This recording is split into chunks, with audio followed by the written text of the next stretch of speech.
Welcome students. अब हम लोग फिज़िक्स का ये दूसरा चैप्टर शुरू करने जा रहे हैं, यूनिट्स एंड मेजरमेंट। तो मेजरमेंट, जैसे सपोज करो किसी बच्चे ने मुझसे कहा कि मेरे घर से मेरा स्कूल 5 किलोमीटर दूर है, 5 किलोमीटर दूर है। तो इस इंफॉर्मेशन में दो पार्ट हैं, एक तो 5 और दूसरा किलोमीटर। ये किसी मेजर्ड क्वांटिटी की न्यूमेरिकल वैल्यू होती है और ये यूनिट होती है। यानी जब मैं कोई चीज़ मेजर करूँगा तो किसी यूनिट से किसी नंबर को मल्टीप्लाई करके मेरा आंसर आएगा। अब अगर मैं यूनिट्स को देखूं तो ये अलग अलग टाइप की यूनिट होती हैं। तो हमने बचपन में CGS सिस्टम ऑफ यूनिट पढ़ा, MKS सिस्टम ऑफ यूनिट पढ़ा, FPS सिस्टम ऑफ यूनिट पढ़ा, और फिर हमने ये सीखा कि इन अलग अलग टाइप की यूनिट्स में कन्वर्जन करना होता है और अलग अलग लो में इन यूनिट्स की वजह से कन्फ्यूजन आता है। और इन सब प्रॉब्लम्स को दूर करने के लिए international system of units, SI units बना दी गई।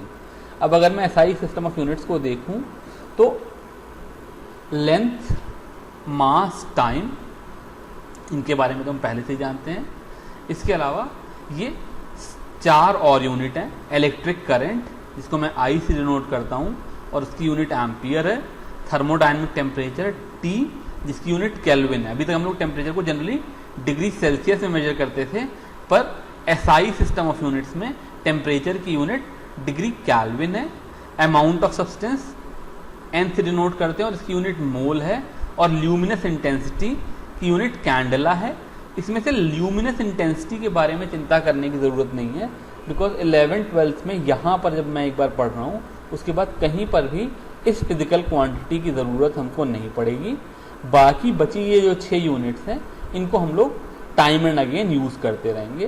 तो ये यूनिट्स हैं, इनके क्या सिंबल्स हैं, इनकी क्या SI यूनिट्स है, ये एक टेबल में बुक में गिवन है। साथ में इन सारी यूनिट्स की डेफिनेशन गिवन है, यानी कि 1 मीटर का मतलब क्या है, 1 किलोग्राम का मतलब क्या है, 1 सेकेंड का मतलब क्या है। फॉर द टाइम बीइंग इस वीडियो लेक्चर में मैं इसको स्किप कर दे रहा हूँ, बिकॉज याद करने वाली चीज़ है, मुझे बताने की ज़रूरत नहीं है, आप बुक से पढ़ करके इसको याद कर सकते हैं। इन 7 यूनिट्स के साथ साथ 2 सप्लीमेंट्री यूनिट्स हैं। ये मेन यूनिट्स नहीं हैं, ये 2 सप्लीमेंट्री यूनिट्स हैं, एक प्लेन एंगल की और एक सॉलिड एंगल की। ये प्लेन एंगल है और ये सॉलिड एंगल है। प्लेन एंगल की यूनिट रेडियन है। सपोज करो मेरे पास कोई एक एंगल है, नॉर्मल जैसे हम लोग एंगल बनाते हैं, तो अगर मैं इस लाइन से R दूरी पर एक सर्कुलर आर्क बनाऊं, तो जो R की लेंथ ds है और जो इस सर्कल का रेडियस R है, इस ds और R का रेशो कांस्टेंट होगा और वो इस एंगल के मैग्नीट्यूड पे डिपेंड करेगा। तो इस एंगल का मैग्नीट्यूड अगर d थीटा है तो मैं कहूँगा d theta is equal to ds by R। और इस तरीके से जो एंगल आएगा, this is angle in radian. Clearly अगर मैं एंगल इन रेडियन को देखूं तो जब ये आर्क लेंथ की वैल्यू R के बराबर हो जाएगी तो इसकी वैल्यू 1 रेडियन होगी। अगर मैं रेडियन को समझने की कोशिश करूं तो जो बेसिक कन्वर्जन फैक्टर है वो ये है, अगर मैं सर्कल पूरा कर लेता तो 360 डिग्री की वैल्यू अगर मैं रेडियन में निकालना चाहूँ तो 360 डिग्री अगर सर्कल है तो R की लेंथ 2 पाई R हो गई और अपॉन सर्कल का रेडियस R हो गया, तो R से R कैंसिल हो गया, तो 360 degree is equal to 2 pi radian हो गया। इस फैक्टर को यूज़ करके हम लोग कन्वर्जन्स कर सकते हैं। ऐसे ही जैसे प्लेन एंगल है वैसे ही सॉलिड एंगल होता है। जैसे सपोज करो मैं किसी कोन को देखूं, से मेरे पास एक कोन है, तो ये जो 3 डायमेंशनल एंगल है इसको मैं सॉलिड एंगल बोलता हूँ। ये प्लेन के एंगल की तरह से नहीं है, ये स्पेस में 3D में एक एंगुलर फिगर है। और अगर मुझे इस एंगल को मेजर करना हो तो फिर लोगों ने क्या कहा, सपोज करो मेरे पास कोई सॉलिड एंगल हो और R दूरी पर मैं एक स्फीयर बनाऊं, ये इस बार मैं क्योंकि 3D में काम कर रहा हूँ इसलिए मैं एक स्फीयर बना रहा हूँ। तो यहाँ पर ये जो एरिया आएगा जिसको उन्होंने DA कहा, वो DA अपॉन R स्क्वायर ये कांस्टेंट होंगे और इसकी वैल्यू d ओमेगा होगी, जो कि यहाँ पे सॉलिड एंगल है।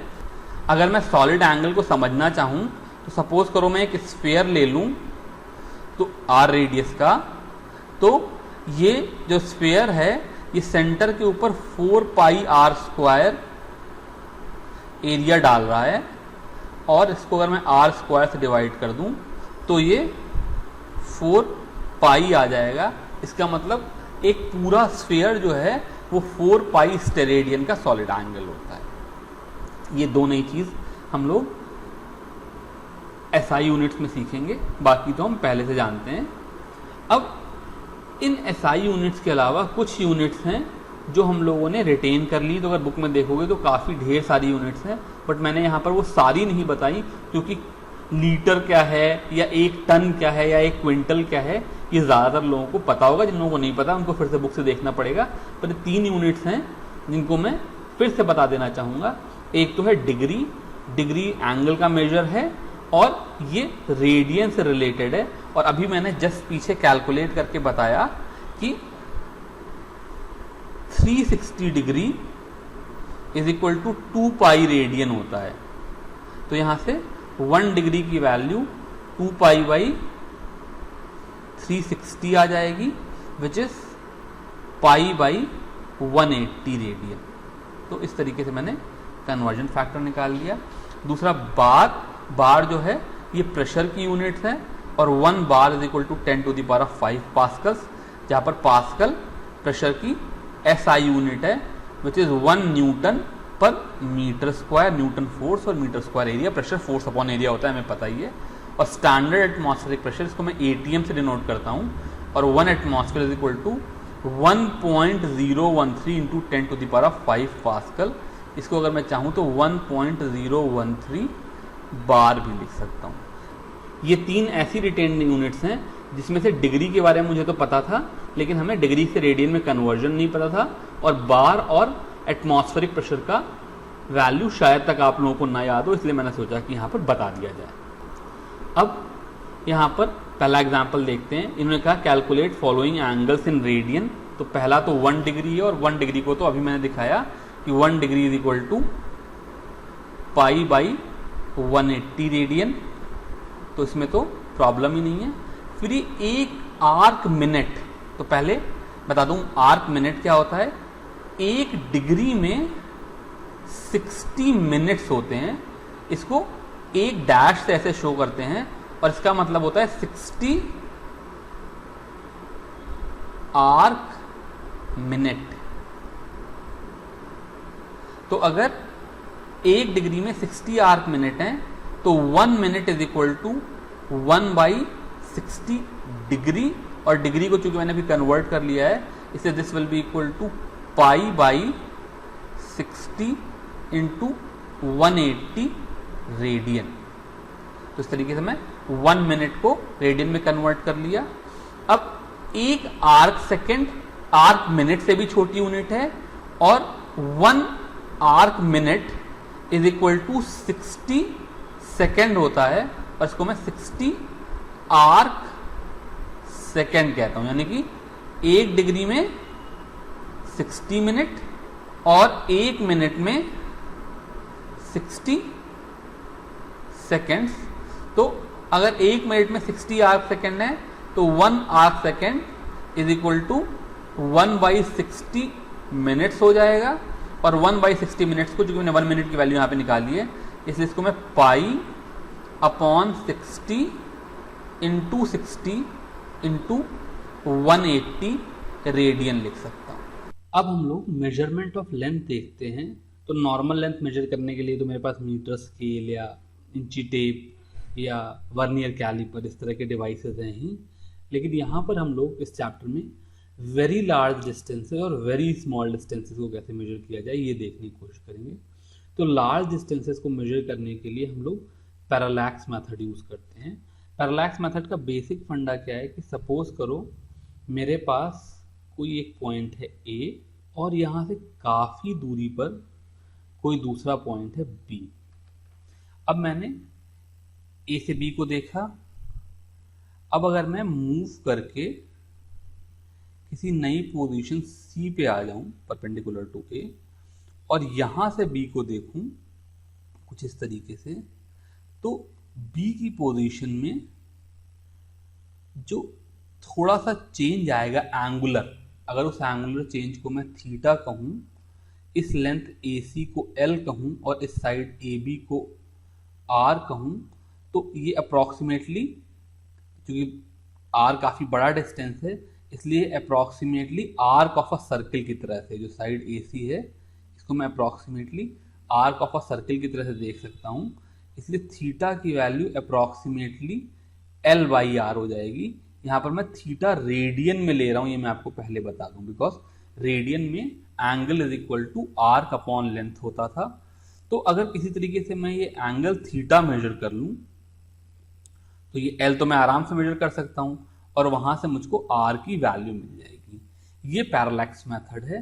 अब पैरालैक्स मेथड में इस एंगल थीटा को कैसे मेजर करें, उसके लिए क्या करते हैं, मैं कोई बहुत ही फार ऑफ चीज़ लेता हूँ। जैसे सपोज करो मुझे यहाँ से मून का डिस्टेंस मेजर करना है, तो मैं मून को विद रिस्पेक्ट टू से पोल स्टार देखूंगा। तो कोई बहुत ही फार ऑफ चीज़ है, उसके रिस्पेक्ट में मैं बी को देखूं, तो मान लो एक कोई ऐसा टाइम है जबकि ए बी और ये फार ऑफ चीज़ एक लाइन में है।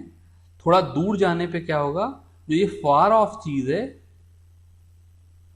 इसका तो डायरेक्शन करीब करीब सेम रहेगा, लेकिन जो बी होगा वो थोड़ा सा साइड में शिफ्ट हो जाएगा। ये जो शिफ्ट है, इस शिफ्ट को ही हम पैरालैक्स कहते हैं।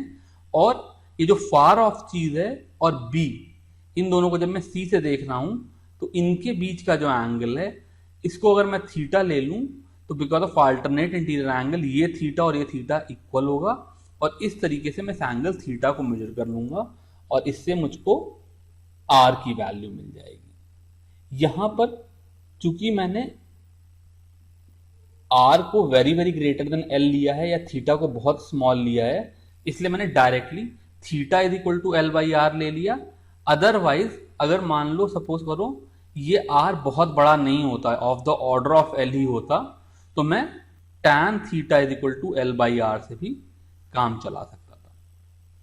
तो अगला एग्जाम्पल इसी कॉन्सेप्ट पे देखते हैं। इन्होंने कहा a man wishes to estimate the distance of a nearby tower from him, he stands at a point A, तो ये उसकी पोजीशन है A, in front of the tower C, इसके सामने एक टावर सी है, and spots a very distance object O in the line with A C. तो यहां पर बहुत कोई दूरी पे ऑब्जेक्ट है ओ, वो भी ए सी के सामने ही है। He then walks perpendicular to A C, ये चला up to a point B a distance 100 metre. तो ये जो दूरी ए बी है इसकी वैल्यू 100 मीटर आ गई। And looks at O and C again. अब इसने बी से सी की तरफ देखा तो वो तो कुछ ऐसा है, और ओ मैंने यहां बताया है but actually it's a very far of point, मतलब और बहुत दूर है। तो मैं जब बी से भी इसको देखूंगा तो उसका डायरेक्शन करीब करीब सेम रहेगा, चेंज नहीं हुआ। वेरी फार ऑफ पॉइंट से आने वाली रेज पैरेलल होती हैं, तो इसलिए जो ओ का डायरेक्शन है वो चेंज नहीं होगा, लेकिन बी से देखने पे सी का डायरेक्शन चेंज हो जाएगा। ये बात लिखी भी कि since O is very distant, the direction BO is practically the same as AO, but he finds the line of sight of C, यानी कि जो C को देखने की लाइन थी, ये वाली line shifted from the original line of sight by an angle theta is equal to 40 degree. पहले C जो था वो O की तरफ दिखाई दे रहा था, अब थोड़ा साइड हट के दिखाई दे रहा है, और ये जो एंगल थीटा है इसकी वैल्यू 40 डिग्री है। Estimate the distance of tower C from its original position. अगर मैं इस डिस्टेंस को डी ले लूँ या आर ले लूँ, कुछ भी ले लूँ, मैंने डी ले लिया, तो अगर ये एंगल 40 है तो ये एंगल भी 40 होगा।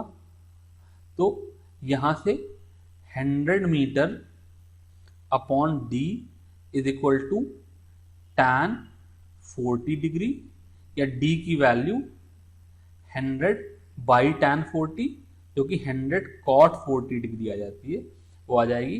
तो टेबल देख करके cot 40 की वैल्यू निकाल लेंगे और वहां से 100 से मल्टीप्लाई करके डी की वैल्यू आ जाएगी। मैं सॉल्व नहीं कर रहा हूँ।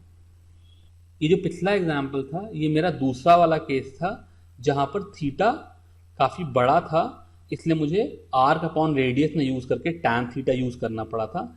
ये सेकेंड एग्जाम्पल जो है ये वेरी लार्ज डिस्टेंस के लिए जहां पर थीटा एक्चुअली बहुत स्मॉल है। तो उन्होंने कहा कि the moon is observe from two diametrically opposite points A and B on the earth. ये मेरी अर्थ है, इसके दो डायमेट्रिकली अपोजिट पॉइंट्स हैं ए और बी, और जब यहां से मून को देखा गया तो the angle subtended at the moon by the two directions of observation is 1 degree 54 minutes. तो ये जो मून की तरफ डायरेक्शन था और ये जो मून की तरफ था, यहाँ तो काफी बड़ा एंगल बन रहा है, पर इस एंगल थीटा की वैल्यू 1 डिग्री 54 मिनट्स है। Given the diameter of the earth to be about 1.276 into 10 to the power of 7 metre. ये जो ए बी है ये डायमीटर डी है जिसकी वैल्यू ये गिवन है। Compute the distance of the moon from the अर्थ, मुझे ये डिस्टेंस आर निकालना है, कुछ ऐसा हो गया। तो अब मैं यहां पर angle in radian is equal to arc upon radius का कॉन्सेप्ट लगाऊं तो इसकी वैल्यू डायमीटर बाई आर हो जाएगी।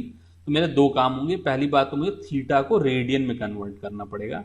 तो ये 1 डिग्री 54 मिनट्स है।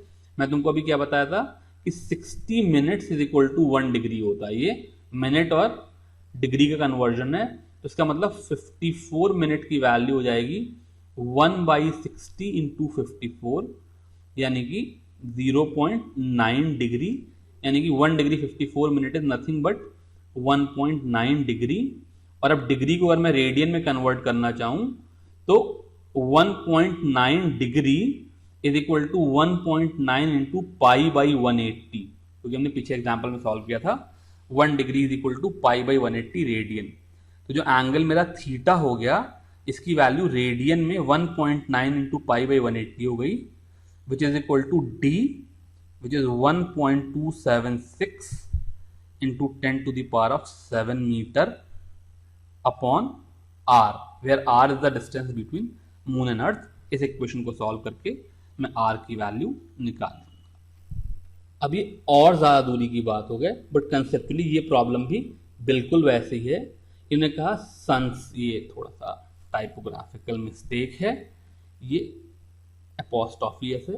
Sun's angular diameter measure to be 1920 seconds, यानी कि अगर मैं सन को देखूं अर्थ से तो ये जो ये वाला एंड है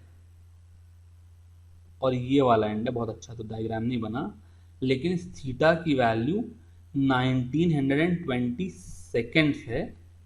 the distance D of the sun from the earth is 1.496 into 10 to the power of 11 metre. ये दूरी भी इन्होंने दे दी 1.496 into 10 to the power of 11 metre. Find the diameter of the sun, मुझे डायमीटर डी निकालना है, ये आर गिवन है। तो फिर मुझे थीटा को पहले तो रेडियन में कन्वर्ट करना होगा। तो एक बार फिर से रिवाइज करा दूं कि 1 degree is equal to 60 minute and 1 minute is equal to 60 seconds. इसका मतलब 1 degree is equal to 60 into 60 3600 seconds होता है। तो ये जो 1920 सेकेंड्स है, इस थीटा को मैं 1920 अपॉन 3600 डिग्रीज लिख सकता हूं, और इसको मैं 1920 अपॉन 3600 इंटू पाई बाई 180, ये मैंने डिग्री को रेडियन में कन्वर्ट कर दिया, ये रेडियंस में आ गया। ये सन का एंगुलर डायमीटर है, थीटा की वैल्यू है रेडियंस में। अब इसकी वैल्यू D/R होनी चाहिए, जहाँ पे R की वैल्यू मुझको पता है, इसको यहाँ पे सब्स्टिट्यूट करके D की वैल्यू कैलकुलेट करके निकाल लेंगे। पीछे हम लोगों ने पैरालैक्स का मेथड यूज करके वेरी लार्ज डिस्टेंसेस मेजर करना सीखा। अब हम लोग ओलिक एसिड जैसे एक मॉलिक्यूल को यूज करके मॉलिक्यूल का साइज निकालने की कोशिश करेंगे।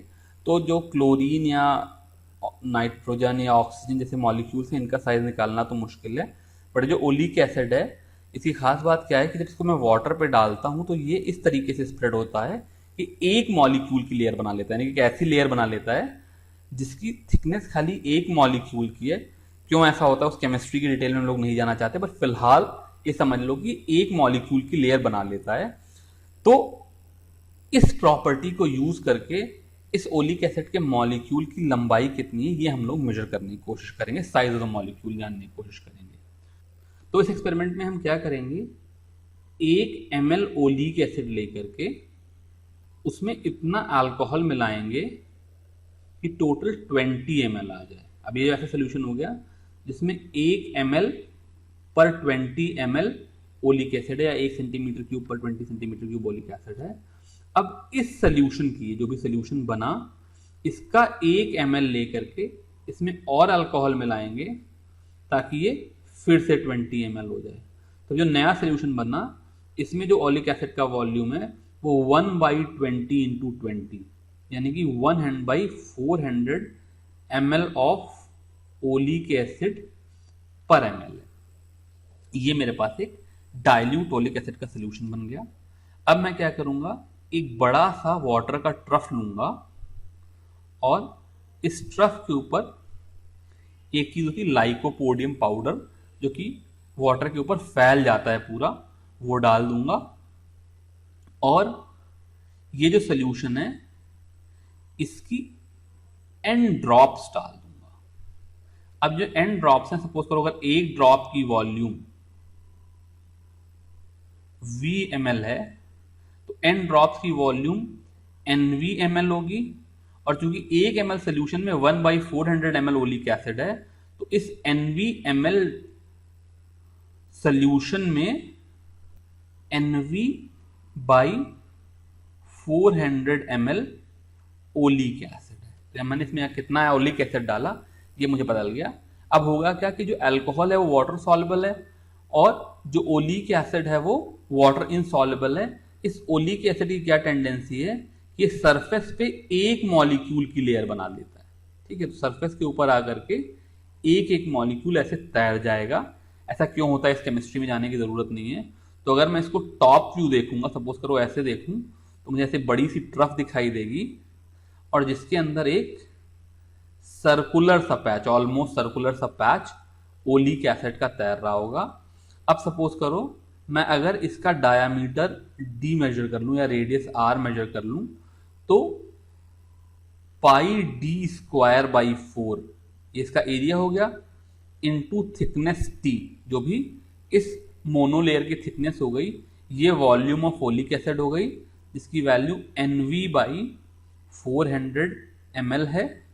यहां से ml को मैं सेंटीमीटर क्यूब भी लिख लेता हूं।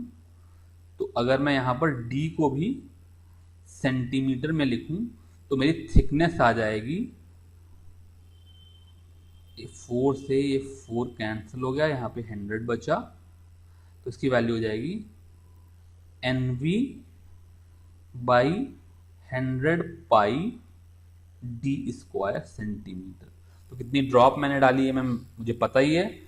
वॉल्यूम ऑफ 1 ड्रॉप मेजर कर सकते हैं, मान लो 100 ड्रॉप लूँ और उसकी टोटल वॉल्यूम निकाल करके 100 से डिवाइड करूँ तो वॉल्यूम ऑफ 1 ड्रॉप आ जाएगा 100 π/d²। इससे मैं thickness of that film which is basically size of 1 oleic acid molecule है। इस तरीके से हम लोग वेरी शॉर्ट लेंथ भी मेजर कर सकते हैं। अब शॉर्ट लेंथ कितनी है, छोटे डिस्टेंस कितने होते हैं, इसका अंदाजा देने के लिए उन्होंने एग्जाम्पल दिया। ये कहते हैं if the size of a nucleus which is in the range of 10 to the power of -15 to 10 to the power of -14 meter is scaled up to the tip of a sharp pin. What roughly is the size of the atom? Assume tip of the pin to be in the range of 10 to the power of -5 meter to 10 to the power of -4 meter. तो अगर मैं radius of nucleus जो कि 10⁻⁻15 से 10⁻⁻14 metre के बीच है, इसको मैं रेडियस ऑफ टिप के साइज में एनलार्ज कर दूं जो कि 10⁻⁻5 टू 10⁻⁻4 है, तो इसका मतलब मैं 10⁻10 टाइम्स का एनलार्जमेंट कर रहा हूँ।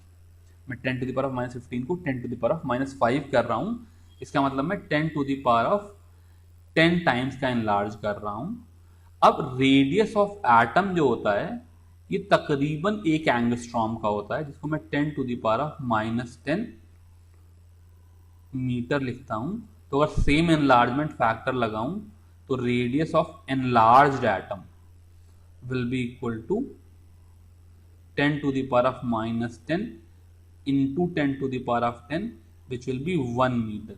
यानी कि न्यूक्लियस का साइज कितना छोटा है इसका अंदाजा इस तरीके से लगाया जा सकता है कि अगर एक न्यूक्लियस का साइज एक पिन के टिप के बराबर हो तो एटम 1 मीटर बड़ा होगा। क्लियरली दिस शोज की जो एटम जो कि वो अपने आप में बहुत छोटा साइज है, उसके सामने भी न्यूक्लियस बहुत ही छोटे साइज का होता है। तो अगर मैं रेंज ऑफ लेंथ देखूं तो अगर मैं कोई टिपिकल लेंथ एल लूं तो उसकी जो मिनिमम वैल्यू है of the order of size of the nucleus है जो कि 10⁻⁻15 है, जबकि अगर मैं दूसरी तरफ यूनिवर्स का साइज देखूं तो इसकी वैल्यू 10⁻26 मीटर के आसपास होती है। इसका मतलब जो मेरी रेंज ऑफ लेंथ है वो 10⁻40 के ऑर्डर की है, विच इज इमेंस साइज। हम लोगों को साइंस में इस तरह के छोटे या बड़े डिस्टेंसेस को हैंडल करना है, तो उसके लिए फिर हमारे पास अलग अलग तरह की यूनिट्स हैं। जैसे बहुत छोटी यूनिट्स में देखूं तो 1 फर्मी है जो कि न्यूक्लियर डिस्टेंस को मेजर करने के लिए काम आती है। इसकी वैल्यू 10⁻15 मीटर है। या 1 एंगस्ट्रॉम है जो कि एटम का साइज मेजर करने का काम होती है, इसकी वैल्यू 10⁻10 मीटर है। और जो लार्ज वाली साइड पे जा करके देखूं तो बड़ी यूनिट्स हैं। जैसे एक एस्ट्रोनॉमिकल यूनिट देखूं तो उसकी value 500 second into speed of light 3 into 10⁸ लिखूं तो ये 15 करोड़ किलोमीटर हो जाता है, विच इज 1.5 इंटू 10⁻11 मीटर हो जाएगा। और फिर इससे बड़ी यूनिट्स हैं जिससे लाइट ईयर हुआ या पार्सेक हुआ, पर उनकी वैल्यू याद करने की ज़रूरत नहीं है।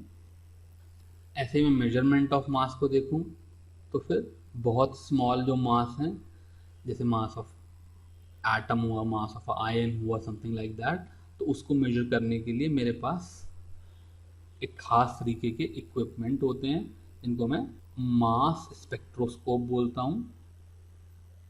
कैसे काम करते हैं इस डिटेल में जानने की मुझे ज़रूरत नहीं है। कॉमन मासेस को तो मेजर करने के लिए मेरे पास बैलेंसेस होते हैं जिनसे मैं मेजर कर लेता हूँ। और वेरी लार्ज मास है, जैसे मान लो mass of moon, mass of earth, mass of a planet measure करना हो तो ये बेसिकली न्यूटन्स लॉ को हम लोग यूज़ करके, क्योंकि मुझे ग्रेविटी काफ़ी अच्छे से आती है इसलिए न्यूटन्स लॉ ऑफ ग्रेविटी को यूज़ करके हम लोग एस्टिमेट कर लेते हैं कि जो ये लार्ज हेवनली बॉडीज़ हैं इनका मास कितना होगा। ऐसे ही मेजरमेंट ऑफ टाइम को देखूँ तो डे टू डे लाइफ में टाइम मेजर करने के लिए हमारे पास वॉचेस हैं, क्लॉक्स हैं, इनसे हम लोग मेजर कर सकते हैं। बट वेरी लो स्केल पे भी टाइम मेजर करने की टेक्नोलॉजी आज की डेट में वेरी वेल डेवलप्ड है। मतलब हम लोग एटॉमिक क्लॉक्स हमने डेवलप कर ली जिससे हम लोग एक एटम को ऑसिलेट करने में कितना टाइम लगता है ये बहुत अच्छे से मेजर कर सकते हैं। बल्कि इफ़ यू रिमेंबर तो जब हम लोग पीछे मीटर की डेफिनेशन पढ़ रहे थे, मतलब मैंने तो नहीं पढ़ा है, मैंने स्किप कर दी, बट अगर आपने वो जो टेबल थी उसको पढ़ा होगा तो metre is defined as distance travelled by light in so many oscillations of atomic clock. तो इतना प्रिसाइसली हम लोग टाइम मेजर कर सकते हैं आज की डेट में कि हम लोग number of oscillations of atomic clock भी मेजर कर सकते हैं। और बहुत लंबा टाइम मेजर करने के लिए हमारे पास कुछ खास तरह की टेक्निक जैसे रेडियो आइसोटोप डेटिंग है।